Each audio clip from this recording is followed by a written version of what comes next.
Está grabando. Bueno, bienvenidos a todos a este octavo capítulo de este podcast y de este tema sobre reconstrucción después de la guerra. Bienvenidos a Ana Corner. Yo soy Daniel y hoy vamos a hablar de algo que los gobiernos, los bancos y las potencias mundiales prefieren que no entiendas demasiado bien.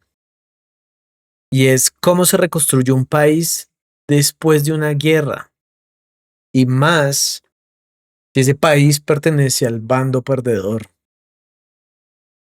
¿Quién paga? ¿Quién se beneficia? ¿Y por qué casi nunca es quien tú crees? Bueno, spoiler, no siempre gana el pueblo. De hecho, casi nunca. Pero lo interesante no es el crimen, sino lo interesante es la arquitectura del crimen. Así que si llegaste hasta aquí, o eres muy inteligente o estás muy aburrido. De cualquier forma, bienvenido. Esto va a ponerse bueno. Preparémonos ahora para el último capítulo y vamos a hablar desde lo que vimos en el capítulo pasado. Vamos a hablar ya directamente y lo vamos a retomar desde donde lo dejamos. Como siempre, en la parte de atrás de la cámara tengo todo el plano y el soporte de la línea de tiempo de cómo han sucedido los trazos y llegamos a la actualidad, damas y caballeros, hemos llegado al punto donde vamos a hablar ahora sí por fin de la guerra de Ucrania. Entonces, desde, ya vimos todo el proceso completo, desde la Primera Guerra Mundial, el último capítulo hice todo el resumen. Primera Guerra Mundial, hablamos de la guerra de Vietnam, hablamos de la guerra del Golfo y llegamos a la actualidad y vamos a hablar de los conflictos principales, sobre todo el último conflicto más grande que es la guerra de Ucrania, pero también vamos a hablar sobre lo que está pasando en Afganistán y vamos a tocar un poquito de lo que sucedió en Venezuela también, porque es muy importante. Entonces, llegamos a la actualidad y vamos a hablar ya del el modelo contemporáneo. Ese es el título, básicamente, de este capítulo. Dice Ucrania 2022 a 2025, pero podemos aquí actualizarlo a 2026, caballeros, porque en eso quedamos ya.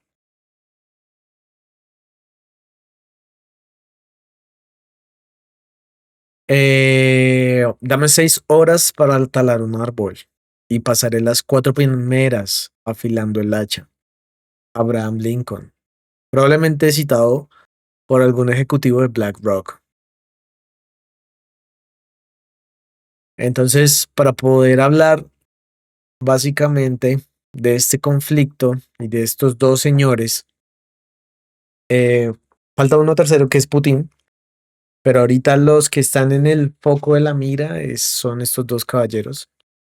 Tras las recientes intervenciones del presidente Trump promoviendo un cese al fuego y diálogos de paz entre ambas partes, o sea, entre Rusia y Ucrania, las conversaciones avanzan con la fluidez de un glaciar cuesta arriba. O sea que no vamos avanzando. Pero para entender básicamente de qué trata todo esto, vamos a hablar del primer conflicto que inició esta guerra entre Ucrania y Rusia. Y es el conflicto de Euromaidán. Bueno, resulta que una invasión rusa a Ucrania. Bueno, para hablar de la invasión de Rusia, podemos hablar de que todo este desastre empezó en el año 2022 La guerra de Ucrania y Rusia inició tras la invasión rusa a territorios ucranianos el 24 de febrero del 2022. Pero esto constituye una escalada de una guerra previa. Tras los sucesos que sucedieron en el año 2014 en un conflicto llamado Euromaidan. Si se preguntan qué significa, esta es una fotografía del año 2014 de una protesta ucraniana sobre un conflicto mayor, un conflicto en Europa, o sea, incluso, o sea, este conflicto del 2014 fue tan grande que fue uno de los conflictos militares más grandes en Europa desde la Segunda Guerra Mundial. Decir eso es mucho. Entonces, ¿qué es Euromaidan? Pues básicamente fue un conflicto relacionado, eh, voy a poner esta fotografía. Este señor aquí es el expresidente ucraniano Víctor Yanukovych. Fue acusado de corrupción y de negociar tratos para prácticamente entregar Ucrania a Rusia en bandeja de plata. La presión popular lo obligó a abandonar su puesto y salir huyendo del país sin dejar dirección de ubicación. Entonces, el señor Víctor básicamente tenía una relación muy estrecha con el gobierno ruso para anexar el país. Y esto lo iba a hacer sin referéndums, sin... Igual, ya hay una parte muy grande de Ucrania que siempre ha tenido este tema de unirse a Rusia. ¿Sí? No es solo el señor, sino es básicamente cierta parte de la población que ha querido anexarse a Rusia, pues debido a que originalmente Ucrania pertenecía a Rusia y después fue que se independizaron porque hacían parte de la Unión Soviética. El caso es que en su momento esto sucedió debido a que este señor lo iba a hacer a la mala, ¿sí? Y esto generó una serie de conflictos internos dentro de Ucrania. Eh, bueno, estos conflictos ya terminaron obligando a abandonar al señor el puesto y huyendo hacia Rusia.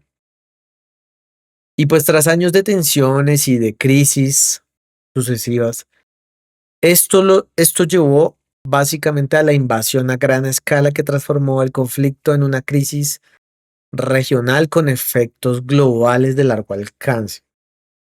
En el 2022 vamos a hablar de cuáles fueron las consecuencias inmediatas en el año 2022 de esto.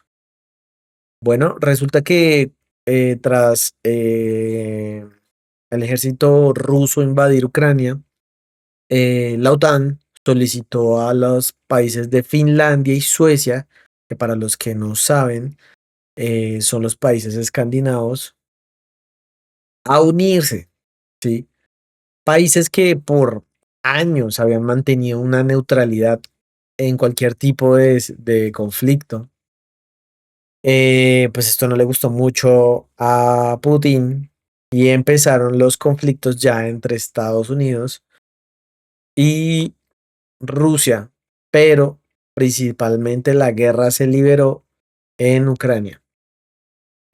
También hubieron la suspensión de muchos tratados de comercio entre Europa y Rusia. Bueno, obviamente el anuncio del despliegue de armas nucleares rusas en el área de Bielorrusia, una crisis alimentaria por el bloqueo del grano a través de Rusia hacia Europa y una crisis energética que fue la exportación de gas de Rusia a Europa, afectando principalmente a quién, a Ucrania. Entonces podemos ya con esto hablar de un impacto humanitario, un impacto básicamente, y vamos a hablar de cifras ya de esta tragedia.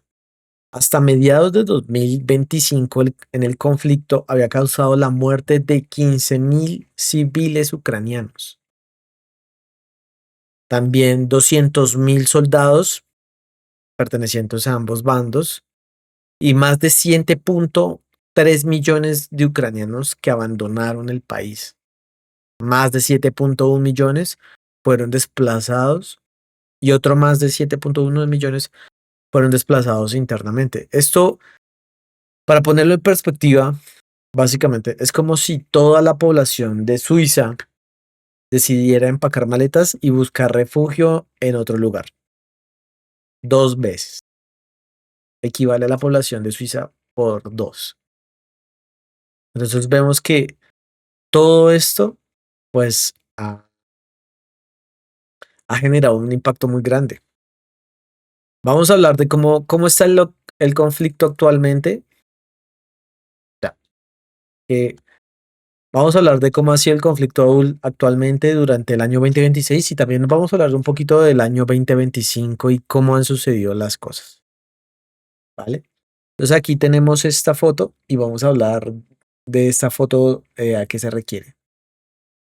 Bueno, aquí tenemos la foto sobre la nueva cúpula mandataria militar de Ucrania.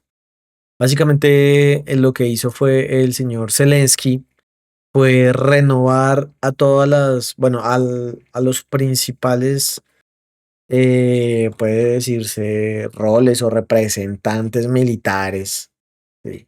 De cómo han llevado la guerra. Entonces, eso pasó durante las últimas semanas. Entonces salió básicamente el general Oleksandr Sisky, fue reemplazado. Y eso es debido a una disputa entre la cúpula militar y el entonces ministro de Defensa de Zelensky llamado Mikhailo Fedorov. El exministro aseguró que el comandante en jefe obstaculizaba la transformación del ejército y frenaba proyectos para incorporar de manera masiva drones, inteligencia artificial y sistemas tecnológicos que permitieran compensar la inferioridad numérica frente a Rusia. La controversia pues escaló tanto cuando miles de personas salieron a las calles para respaldar al ministro de Defensa y exigir cambios en el mando militar. Ante la presión y las críticas por mantener a Sisky en el cargo, Zelensky terminó, terminó optando por una renovación de de la cúpula en la que también anunció una reorganización del Estado Mayor. Entonces, básicamente, durante el 2022 a la actualidad, ha surgido, digamos que un aumento masivo en la tecnología militar, sobre todo, digamos, con el uso de los drones, porque pues o sea, tenemos claro que el poderío militar y la capacidad militar rusa es muchísimo más grande, el despliegue es gigantesco, además que Rusia cuenta con una capacidad industrial gigantesca, por eso rivaliza a Estados Unidos. eh, y pues Ucrania, para mantenerse al margen de la guerra, porque realmente los que han perdido, la guerra se está librando en territorio ucraniano, no en territorio ruso. Y los que han perdido tanto territorio como recursos han sido los ucranianos. Porque claramente pues, la superioridad de Rusia es muchísimo más grande. Entonces el despliegue, básicamente el avance de la tecnología en temas de drones ha sido inmenso, porque digamos que Zelensky se ha encargado de con los años eh, buscar inversión a Ucrania, ya vamos a ver cómo, pero sobre todo en tecnología. Eh, Ese es básicamente el anterior, eh, ¿cómo se llama? Alexander Sirski, sí, el que fue reemplazado básicamente. Eso es, digamos que lo que está pasando ahorita. Hay unos ajustes, como digamos, en el tema de, del mandato militar en Ucrania. Se están haciendo porque se quieren hacer a futuro unas inversiones en temas de tecnología.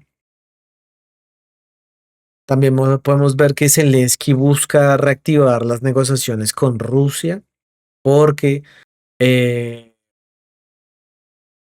desde básicamente el ingreso del presidente Trump, él ingresó en el año 2025 y apenas ingresó, hubieron como negociaciones, se abrieron unas puertas de hablar entre Rusia, Estados Unidos y Ucrania, ¿sí?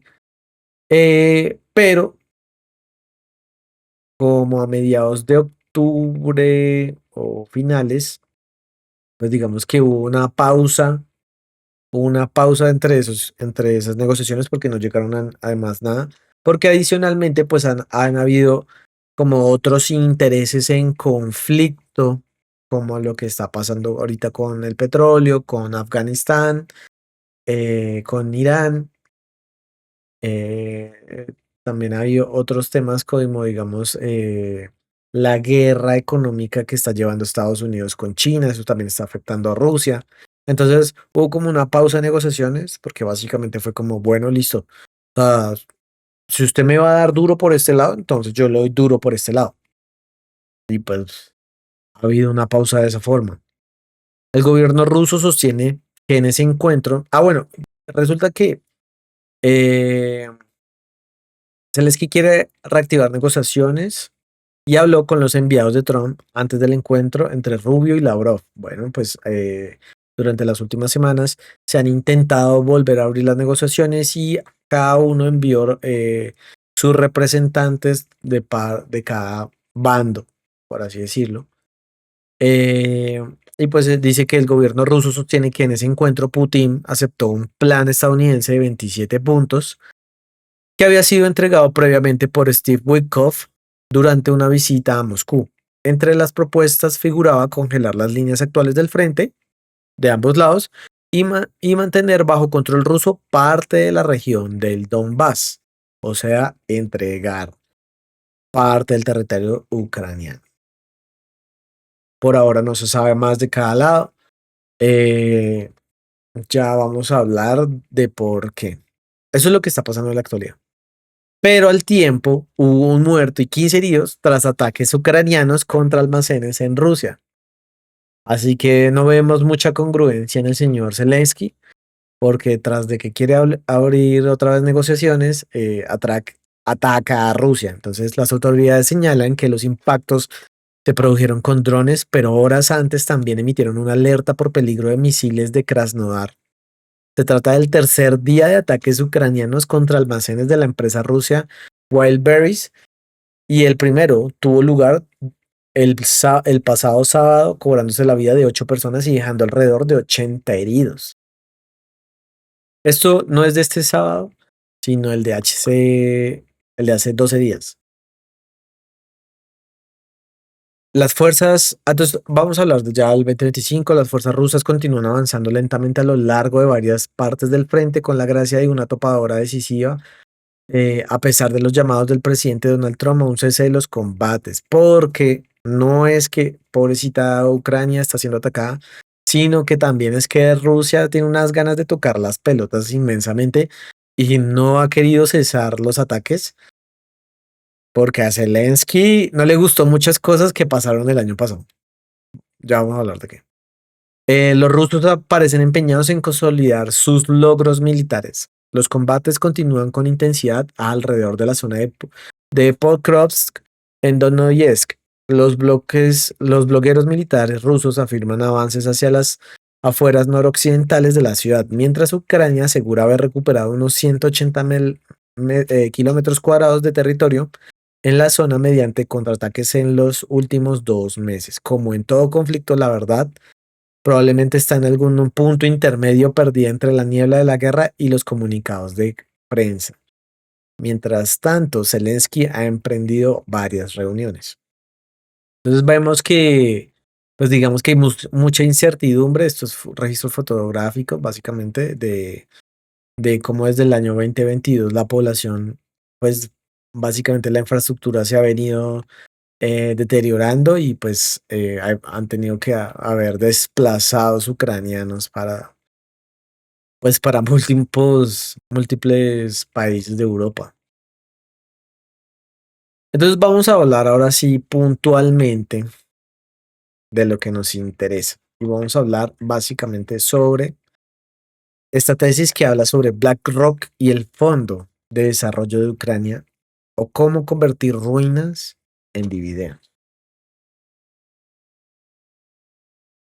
Entonces, para eso, vamos a hablar de este tema. En septiembre del 2022, mientras Ucrania aún sangraba por múltiples heridas, el presidente Zelensky se reunió por videollamada con Larry Fink, presidente de BlackRock, el fondo de inversión más grande del mundo. Como la unidad financiera Markets Advisory de BlackRock, que es una sección de BlackRock. BlackRock es el fondo de inversión más grande del mundo. Está básicamente tiene inversiones y acciones en la mayor parte o cantidad de empresas en el mundo, las más importantes. Están Disney, Apple, Tesla, ahí están las compañías principales más grandes de armamentismo, está en empresas petroleras. Entonces, básicamente, si ustedes ven un tema sobre, hay una teoría conspirativa. Si ustedes ven, conocen el canal de Dross, él tiene un video hablando sobre eh, los canales de noticieros o de noticias en Estados Unidos y cómo uno tras otro repiten siempre como la misma noticia y a veces noticias falsas. Es muy bueno, se los recomiendo. Bueno, resulta que la mayoría de medios como Fox, CNN, eh, y pues ustedes saben que eso tiene Fox 24, Fox News, Fox no sé qué, y el otro CNN también lo mismo. Bueno, pues todos corresponden y tienen básicamente, están bajo los mismos fondos de inversión, ¿sí? O sea, esto estamos hablando de que empresas son dueñas de otras empresas y fondos de inversión son dueños de esas empresas. Bueno, esta es la casa matriz de todas.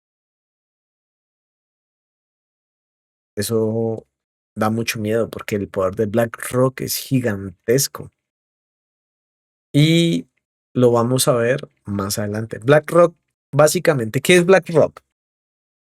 BlackRock es una compañía que como en el 2000, no sé, póngale 8, 9, crearon un software de predicción de inversiones, ¿sí? Y ese software se hizo tan bueno eh, y tantas empresas empezaron a, a, a, digamos que a usarlo, que ellos se convirtieron en un fondo de inversión. Es un fondo de inversión, básicamente es donde ellos manejan el dinero y las acciones de muchas empresas, ¿sí? Generando ganancias y dividendo todos los años. Entonces, por ejemplo, pero BlackRock es una empresa. Entonces, ellos tienen un área que se llama, eh, digamos, como agencia de asesoría financiera de mercados, ¿sí? Como en traducción, por así decirlo. Y básicamente, ese señor Larry Fink es el presidente de esta empresa llamada BlackRock. Entonces se reunió con en septiembre del 2022, después de que inició la guerra, con el presidente Vladimir Zelensky, Vladimir Zelensky. ¿Cómo es el nombre de Zelensky? Se me olvidó. Se reunió con Zelensky y les dijo que BlackRock podría asesorar gratuitamente al gobierno ucraniano en la creación de un fondo de reconstrucción. Otra vez tocamos el tema de la reconstrucción. Esa palabra mágica, gratuito, porque cuando una empresa que maneja aproximadamente 10 billones de dólares ofrece algo gratis, uno debería preguntarse qué están comprando realmente. En noviembre del 2022, el Ministerio de Economía de Ucrania y BlackRock firmaron un memorando de entendimiento para que la empresa ayudara de manera gratuita en el diseño de un fondo. La filantropía corporativa en su máxima expresión. O bueno, eso dijeron los comunicados de prensa. Impactos colaterales de la continuación de la guerra para BlackRock. Hablemos claro, ¿sí? BlackRock es uno de los mayores inversores en el sector de defensa. No es conspiración, y de hecho esto es información pública disponible. Fondos como el BlackRock Equity Dividend Fund tienen aproximadamente un 6% invertido en contratistas militares. Los vemos como Lockheed Martin, una de las empresas más avanzadas en tecnología aeronáutica, se puede decir. Estos manes hacen los nuevos F-26, 28, los que vayan, el F-32, no sé. O sea, los jets, estos manes los hacen. Boeing, la compañía que hace aviones, tanto de uso comercial como de uso. Y por ejemplo, ahorita, digamos, con este año, con lo del viaje de los astronautas que fueron básicamente a darle la vuelta a la luna y regresaron, ellos hicieron, por ejemplo, la cápsula. La cápsula que se desconecta de todo el transbordador, por así decirlo. Bueno, ellos hicieron esa cápsula. Raytheon o RTX y Northrop Grumman, totalizando así un total de 1.090 millones de dólares para el año 2025. Así que, pues la guerra ha sido un catalizador extraordinario para el sector de defensa. Estados Unidos destinó 45.000 millones de dólares en ayuda militar a Ucrania solo en el año 2022. Europa aumentó dramáticamente sus gastos de defensa y la OTAN ahora pide a sus miembros que aporten el 5% del Producto Interno Bruto de cada país de la OTAN, casi el doble del objetivo anterior. En ese contexto, las acciones de defensa subieron entre el 8 y el 28% durante el año 2022 y 2023, superando significativamente al fondo S&P 500. Como gestora de índices pasivos, BlackRock se beneficia automáticamente de este outflow. Eso quiere decir que aumentaron de esta forma exponencialmente eh, la inversión a, al área de defensa en esa época. En mayo de 2023, el gobierno ucraniano designó oficialmente a BlackRock como entidad asesora del Fondo de Desarrollo de Ucrania, una delegación encabezada por Philip Helbrand, presidente de BlackRock y expresidente del Banco Nacional Suizo.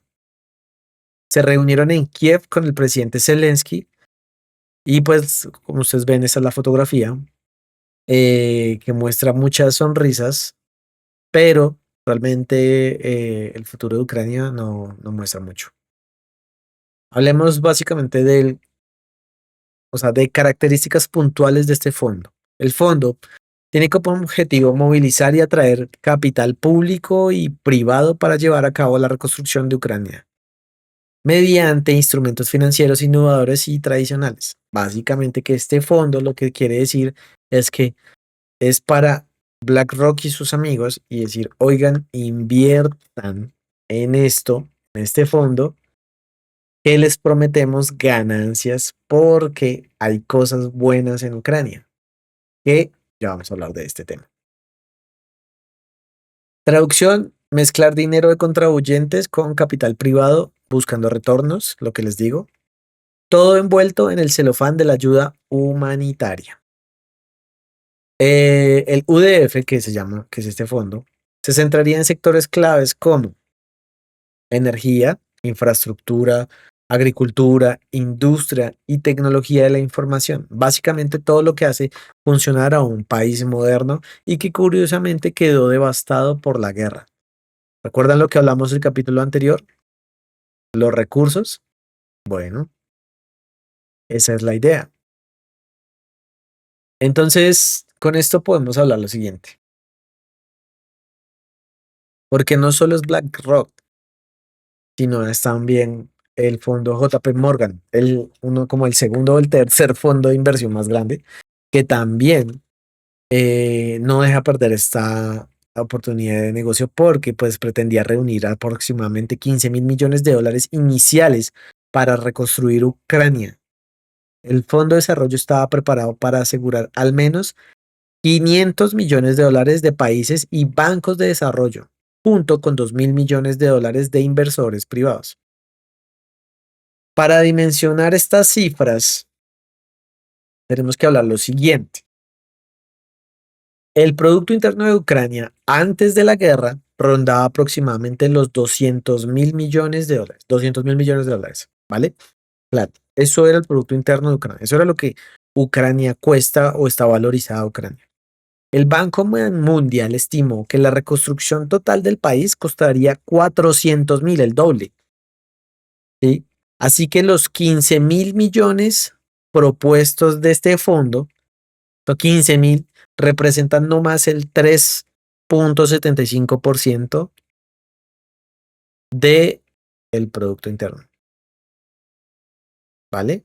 O sea, solo es el 3. Esta vaina no ayuda a, para la reconstrucción. O sea, ni siquiera ayuda, no completa el Producto Interno de Ucrania, sino que además el costo de la reconstrucción de Ucrania va por 400.000 millones de dólares. Y ellos solo reunieron 15.000. Pero ya esto le abre las puertas a hacer un montón de cosas. ¿Sí? Que es, por ejemplo, bueno, no me quiero saltar unas cosas. Hablamos de otra cosa. Hablemos de que después de un año de guerra, ¿sí? Las acciones de estas empresas se incrementaron entre el 15, o sea, de estas empresas me refiero a JP Morgan, BlackRock y de estas empresas armamentistas, ¿sí? Se incrementaron entre un 15 y un 39% cuando fundaron este fondo. No hace falta realmente pues ser economista para conectar los puntos. O sea, eso quiere decir que entre más guerra igual a más contratos de defensa y más contratos de defensa quiere decir más ganancias para los accionistas. Y BlackRock no solo es accionista, es el accionista institucional de defensa más grande del planeta. Ahora, BlackRock, pues como fondo, BlackRock como asesor principal del Fondo de Reconstrucción, BlackRock tiene información privilegiada sobre cuáles son las mejores oportunidades de negocio en Ucrania. Las grandes empresas internacionales tendrían que negociar con ellos para conseguir su tajada en inversiones de infraestructura, energía, agricultura, industria y medios de comunicación, porque ahora ellos son los que van a controlar los recursos de Ucrania. La lista de activos ucranianos bajo la potencial administración de BlackRock incluye joyas como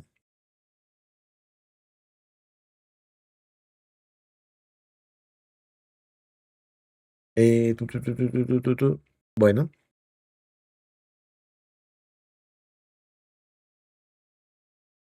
acá. Metinvest, que corresponde al mayor productor de acero del país. Dictec,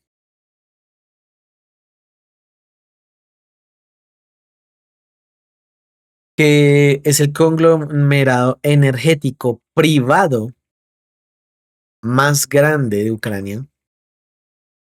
MHP, que es equivalente a el líder en agroindustria y uno de los mayores productores avícolas de Europa, porque eso es de lo que, de las grandes ventajas en Ucrania. Naftogaz, la empresa estatal de gas natural. Ferrocarriles, ferrocarriles de Ucrania, que es toda la red ferroviaria nacional. Ukravtodor, que es la administración de carreteras. Y Ukrenergo, el operador del sistema eléctrico nacional. También administraría la deuda pública, pues BlackRock administraría la deuda pública, que según el Ministerio de Finanzas a finales de marzo de 2023 alcanzaba los 119.000 millones de dólares, que es aproximadamente un 78% de su Producto Interno para esas fechas, y que para finales de su 2024 superaría los 200.000 millones de dólares. Y aquí está realmente el quiebre del asunto. Como contrapartida por ayudar en la reconstrucción, BlackRock pasaría a ser de facto el administrador y en términos prácticos el propietario de los activos principales de Ucrania, desde sus legendarias tierras negras, las más fértiles del mundo, hasta sus redes eléctricas, pasando por los fondos de ayuda internacional. Estamos hablando de colonialismo en el siglo XXI, pero pues utilizando PowerPoint y fondos indexados. Eso sí existe un riesgo, y es que si la guerra se alarga demasiado, existe la posibilidad de no poder pagar o default de Ucrania. Ojo con esto, si la guerra se alarga demasiado, puede que no se pueda hacer, claro, porque pues están en conflicto en el territorio ucraniano, ¿sí? Entonces no se puede ingresar a hacer ninguna actividad o administrar nada. Entonces, esto pues realmente lo que representa son pérdidas descomunales para BlackRock, pero en el mundo de las finanzas de alto riesgo, pues las apuestas grandes atraen grandes recompensas, o bueno, en este caso, pues si se alarga esta mierda, una quiebra monumental. Por ahora, BlackRock ha preferido retirarse antes que apostar a que Ucrania pueda pagar. Entonces, pero vamos a hablar de algo puntual, porque eso quiere decir que BlackRock también tiene mucha influencia en el gobierno estadounidense. Por eso, y tranquilos, señores, esta fotografía, aunque es del gobierno pasado, porque aquí vemos a al expresidente de Estados Unidos, Joe Biden y Zelensky, lo mismo pasa con el presidente Donald Trump. Las conexiones entre BlackRock y el gobierno estadounidense no son exactamente pues un secreto de Estado. En la administración de Joe Biden, tres altos cargos provenientes directamente de la misma empresa. ¿Como quién? Como el señor subsecretario del Tesoro, Walia de Yemo, que trabajó en la empresa BlackRock, como actualmente Eric Van Nordstrand, asesor principal del Tesoro sobre cuestiones económicas relacionadas con Rusia y Ucrania. Qué conveniente.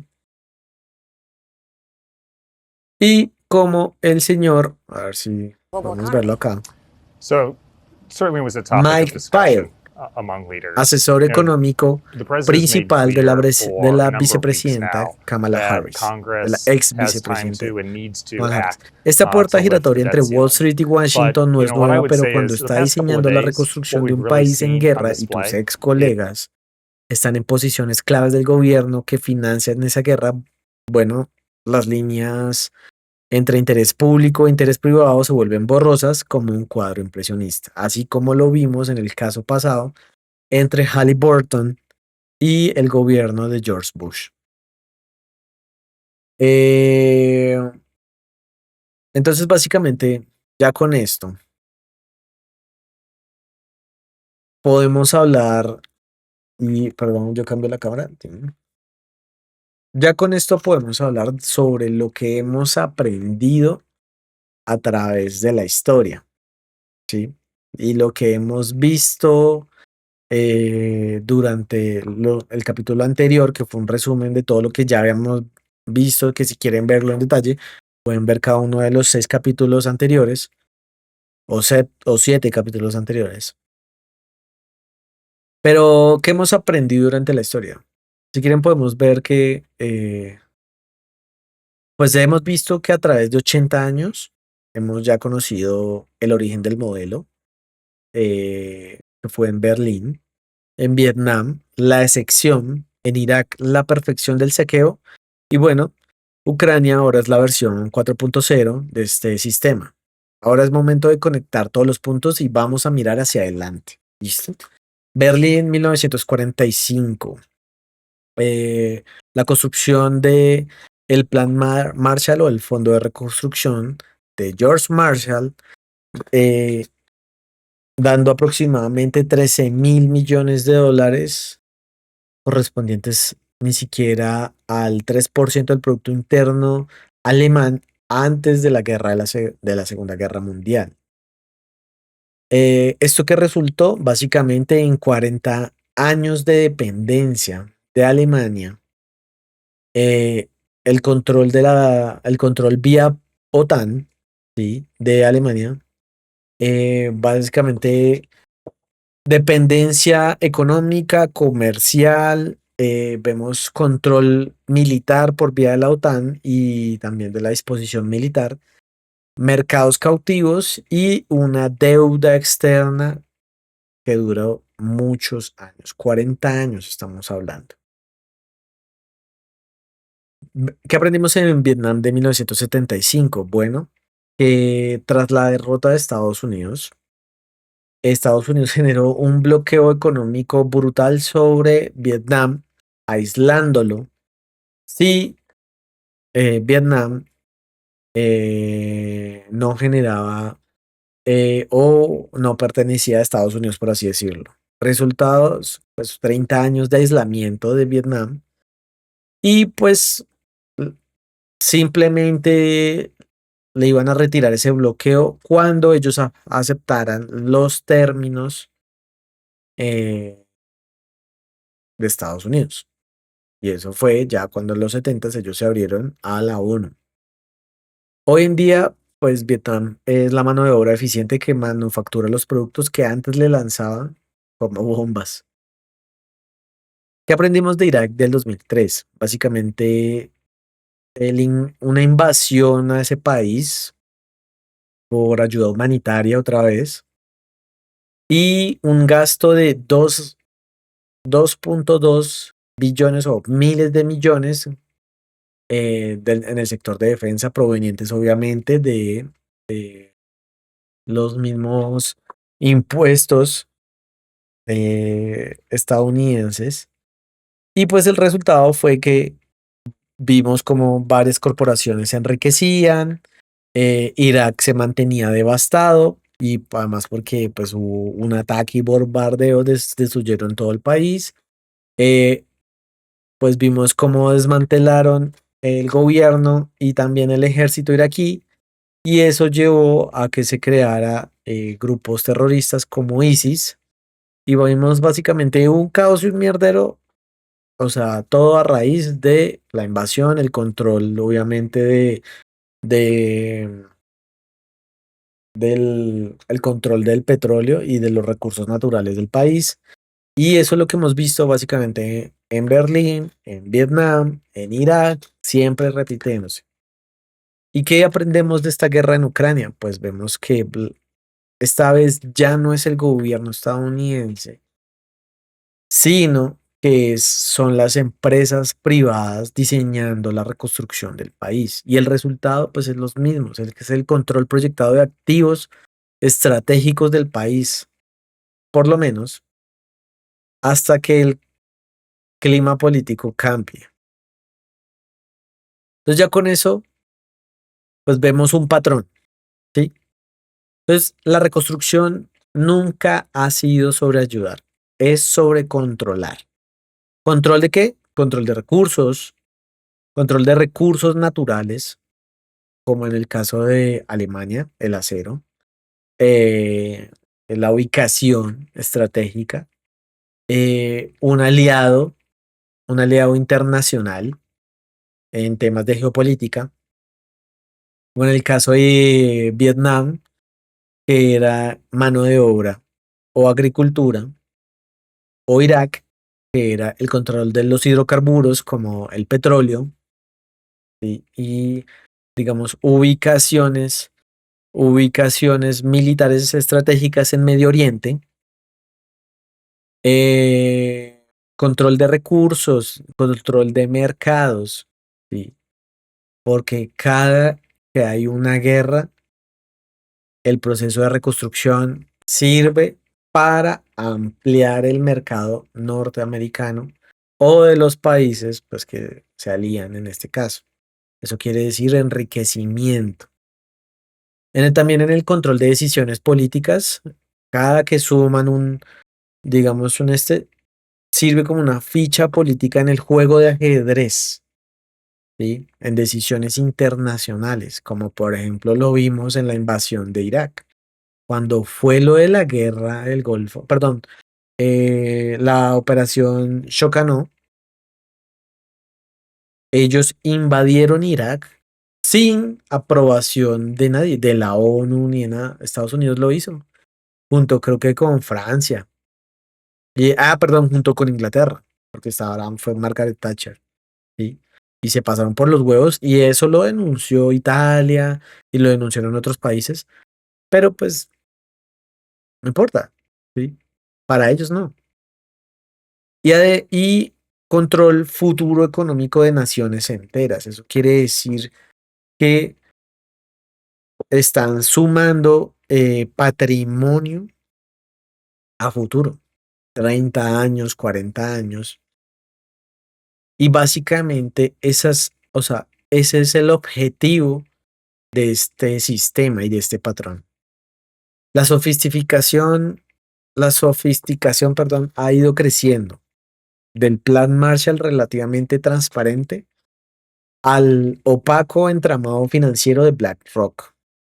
Cada interacción refina el arte de convertir la devastación ajena en beneficio propio. Este patrón, pues, se puede replicar en cualquier territorio con recursos. Bueno, aquí hay tres cosas, ¿sí? ¿En qué tipo de territorios puede replicarse este patrón? O sea, ¿en qué tipo de territorios o de qué países puede intervenir, ¿sí? Agentes internacionales, por así decirlo? Bueno, en territorios que tengan recursos valiosos, en territorios que tengan debilidad institucional, ¿sí? Como gobiernos débiles o desorganizados, y en territorios que estén en tensiones geopolíticas, quiere decir como conflictos militares. Así que si tu país cumple con estas tres, ojo, porque el día de mañana puedes pertenecer a Estados Unidos. No es cuestión de ellos, de que a ellos les pasa, es una advertencia. Esto puede suceder en cualquier lugar y realmente esto es parte importante de todos estos capítulos. Eso es a lo que queremos llegar. Bueno, entonces, pero pues las cosas cambian, ¿sí? Por ejemplo, las conexiones entre BlackRock y el gobierno estadounidense no son exactamente un secreto de Estado. Ah, perdón, eso ya lo hablamos. ¿Qué pasó? El plan durante el año pasado se le cayó a Zelensky porque, aunque el expresidente Víctor no sé quién intentaba venderle el territorio a Rusia, o se los intentaba anexar, pues Zelensky se lo trataba de vender al mejor postor. Pero el el cambio político sucede a 4 años en Estados Unidos y eso fue con la llegada de Donald Trump. Tras la llegada de Donald Trump a la presidencia de Estados Unidos en noviembre del 2024, BlackRock suspendió abruptamente las obras para establecer el fondo multimillonario, o sea, se les jodió el tema. El asesoramiento pro bono finalizó discretamente en el 2024 y en enero de 2025 la compañía suspendió las negociaciones con inversores institucionales debido a la incertidumbre política. Se les acabó el chiste porque las prioridades cambiaron.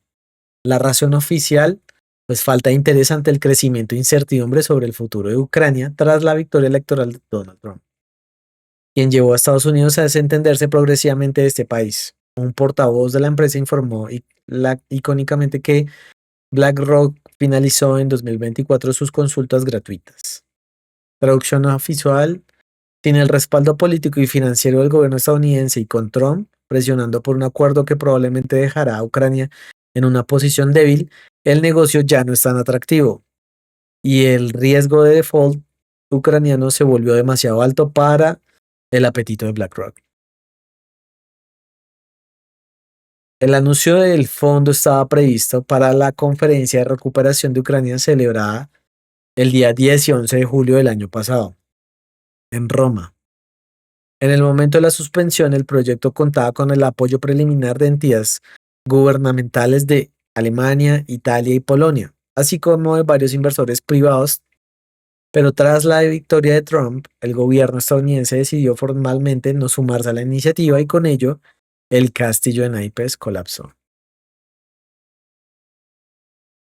Toda empresa privada cambia pues de lealtades cuando el mercado lo dicta o un nuevo gobierno reescribe las reglas. La filantropía corporativa tiene un límite muy claro: la línea de las ganancias proyectadas. Entonces, pues básicamente, eso ha sido un resumen completo de lo que ha pasado con Ucrania y la guerra de Ucrania. Así que, ¿qué podemos esperar a futuro? Bueno, pues yo creo que este año hasta el año 2045 va a surgir la subasta de una nación. ¿Qué está haciendo Zelensky ahorita? Zelensky se sigue reuniendo lo último que se supo es que se estaba reuniendo con España, con Italia, con Polonia, para empezar a hacer acuerdos, esta vez individuales, ¿sí? Y no perder, digamos que, esa inversión extranjera. Ha pedido otra vez ayuda a Estados Unidos y Trump otra vez volvió a abrir los fondos porque él los había suspendido, porque Zelensky tenía básicamente cheque en blanco con Biden. Entonces estaba como loco empeorando el tema de la guerra, sabiendo que el costo son la misma población de su propio país. Al llegar Donald Trump se lo suspendió y empezaron a entrar en negociaciones con Rusia. Ya hubieron más problemas económicos, pero ¿qué espero a futuro con Ucrania? Bueno, el escenario más probable es que haya un acuerdo de paz forzado. Ucrania quede totalmente debilitado, dividido y dependiente tanto de Rusia como de Estados Unidos. Eh, o de cualquier persona. Sí, porque puedo decir que, digamos, Estados Unidos no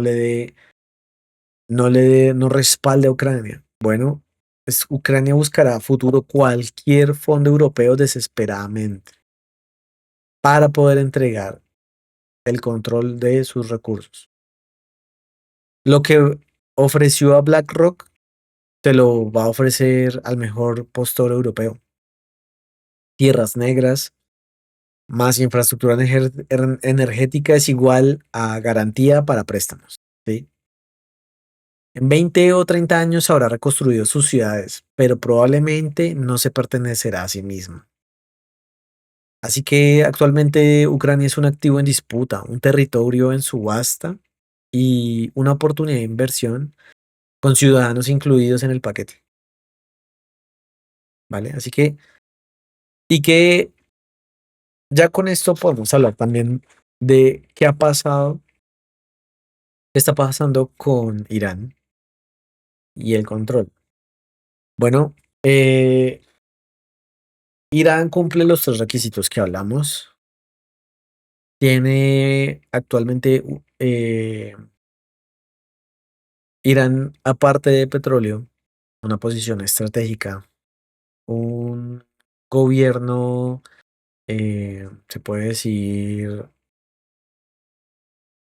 musulmán radical, tiene un conflicto muy fuerte con Israel. Y esto es un punto importante porque ese conflicto pues ha venido perjudicando el mercado de hidrocarburos, sobre todo porque el mar donde está ubicado eh, Irán, que es el estrecho de, no me acuerdo, es por donde pasa casi el 50% de la exportación e importación de petróleo en el mundo. Así que esto ya es un problema global y ha afectado a Rusia, China y a Europa y Estados Unidos. ¿Sí? Entonces, eso es básicamente un tema importante. Pero lo más importante es que dentro de Irán están las reservas de uranio más grandes del planeta. Y el uranio es usado para poder desarrollar una carrera armamentista nuclear. De esta forma, pues es lo que no quiere evitar Estados Unidos.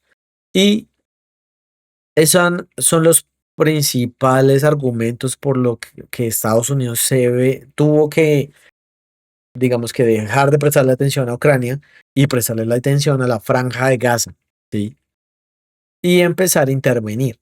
Entonces, Estados Unidos está en negociaciones con el señor Donald Trump, pues se han visto ataques al gobierno actual, que es la yihad, de que son los altos mandos, porque básicamente el gobierno y el tema religioso son como un solo ente.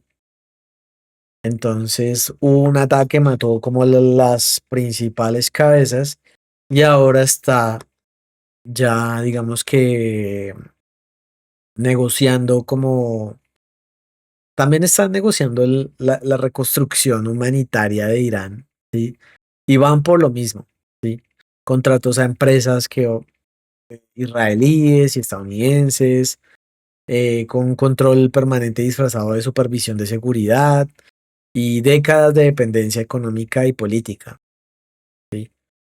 Pero lo que más quieren evitar es esas reservas de uranio, porque Estados Unidos con eso tendría básicamente el arma más grande sobre la mesa y ya ahí cambiarían las negociaciones con Rusia y con China. Y con Venezuela, pues Venezuela ha sido un país pues que políticamente, institucionalmente y gubernamentalmente ha sido muy débil por muchos años. Y pues básicamente en enero de este año, pues Estados Unidos capturó al expresidente Nicolás Maduro. Y pues Venezuela tiene los recursos que América necesita, ¿sí? Así que pues ahorita Estados Unidos aseguró el control del país y lo tiene ya prácticamente controlado desde su gobierno. Y pues esta vez lo va a hacer diferente porque no va a desestabilizar el país y a destruir el gobierno, sino tiene amenazados prácticamente a el gobierno actual para que empiecen a soltar el control poco a poco y la población pues legitimice, sí, ese nuevo gobierno de Venezuela. Básicamente fue un solo golpe, pero fue una estrategia muy bien planteada por Estados Unidos. Bueno, pues digamos que Venezuela tiene una de las mayores reservas de petróleo de América, que tiene aproximadamente 303.000 millones de barriles.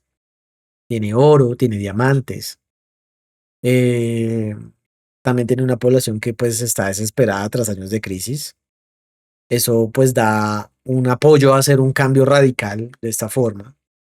Y pues lo principal que es un gobierno debilitado y intencionalmente aislado, ¿sí? Porque pues llevan décadas aislados del mundo lo que es Venezuela.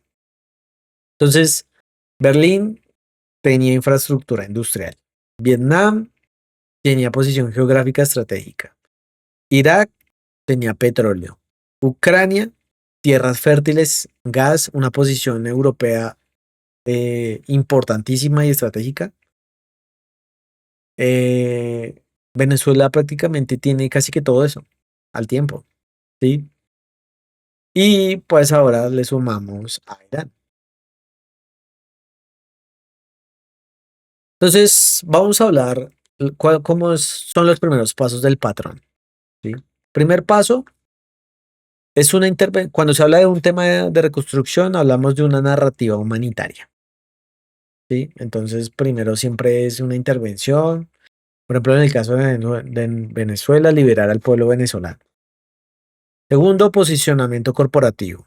Utilizar a las empresas como Chevron y ExxonMobil, pues para que ya vayan eh, generando estrategias, planes de inversión y de reconstrucción.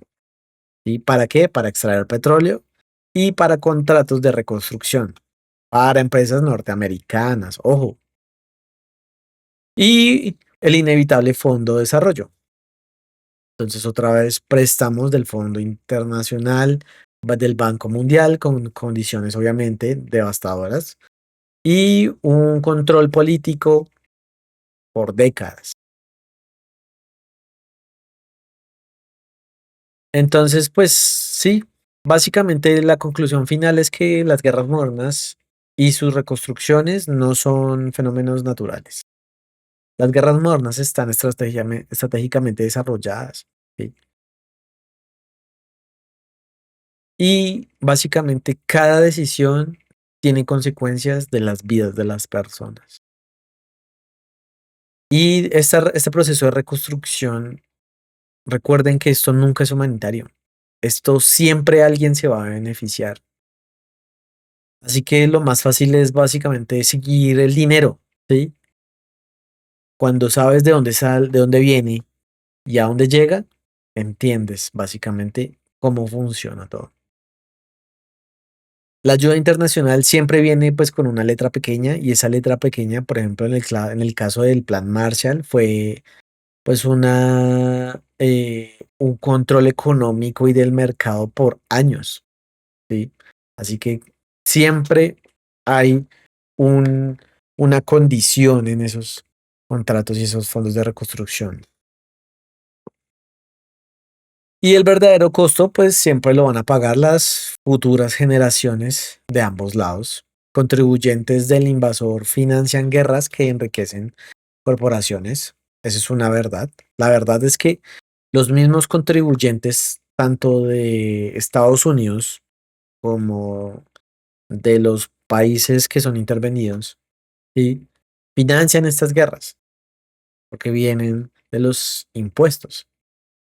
Y estos, al final, con el resultado final, siempre va a ser que una empresa se enriquezca. Por lo menos ahorita. Antes, en la Segunda Guerra Mundial, fue el mismo país. Pero ahora sí son las empresas. Así que un país liberado siempre paga con soberanía, recursos y décadas de dependencia. Así que siempre cuestiónate estas tres cosas. Uno, cuestiónate siempre las narrativas oficiales. Cuando te digan guerra humanitaria, pregunta quién gana económicamente. ¿Sí? Dos, exige transparencia total. Revisen cada dólar, cada contrato, cada condición debe ser transparente y pública. Y tres, que la población se involucre. Cuando cuando la población o la ciudadanía es apática, básicamente es un beneficio para estos esquemas. ¿Sí?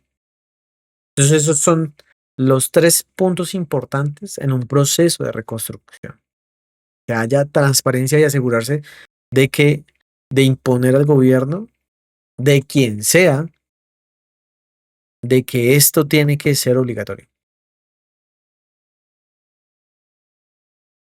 Personalmente, pues yo considero profundamente triste que estos patrones históricos sigan repitiéndose, casi que con precisión mecánica.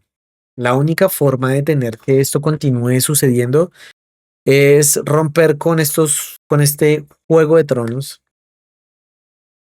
que sacrifica naciones enteras en el altar de intereses geopolíticos y financieros. La pregunta no es si esto volverá a suceder. La pregunta es, ¿dónde va a ser la próxima vez? Destruir valor patrimonial y cultural es algo que jamás se puede reconstruir completamente.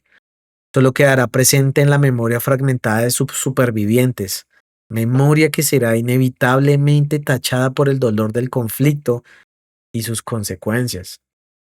Consecuencias que en muchos casos pudieron haberse detenido. Si aprendiéramos de los errores ajenos de otras naciones y culturas, podríamos evitar repetir estos ciclos destructivos. Que a ellos o a otros les suceda no es una garantía de que a nosotros no. ¿Sí? Al contrario, es una advertencia clara. Estos patrones pueden replicarse en cualquier geografía que presenten las condiciones adecuadas, recursos valiosos, debilidad institucional y tensiones geopolíticas. Básicamente puedes destruir edificios, bombardar ciudades, arrasar la nación completa para de algo que ningún misil puede eliminar, y es la memoria histórica de quienes se niegan a olvidar. Por eso debemos involucrarnos de manera consciente y activa en la toma de decisiones de nuestros países. Debemos cuestionar las narrativas oficiales, examinar, bueno, quién se beneficia y cuáles son sus soluciones, ¿sí? Debemos exigir transparencia en los acuerdos internacionales que comprometen el futuro de nuestras naciones. Porque al final del día, las guerras y sus reconstrucciones no son fenómenos naturales inevitables. Son decisiones humanas con consecuencias humanas. Y mientras permitamos que las decisiones las tomen aquellos cuyos intereses financieros se benefician del sufrimiento ajeno, seguiremos viendo el mismo guión representado una y otra vez. Solo que con diferentes actores y en diferentes escenarios. Los imperios diseñan los términos, pero los pueblos escriben el final. La historia no se repite, pero sí rima. Y la rima que estamos escuchando en Ucrania es dolorosamente familiar para cualquiera que haya prestado atención a los conflictos del siglo XX y del principio del siglo XXI.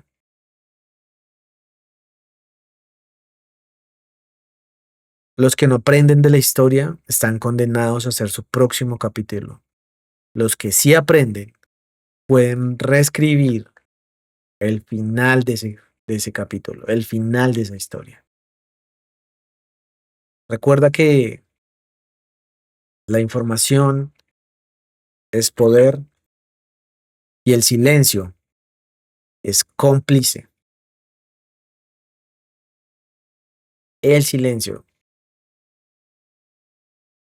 es cómplice. Por favor, lean la letra pequeña siempre. Si les gustó este capítulo, los invito a que sigan, me den like, ya se apagó la luz de atrás.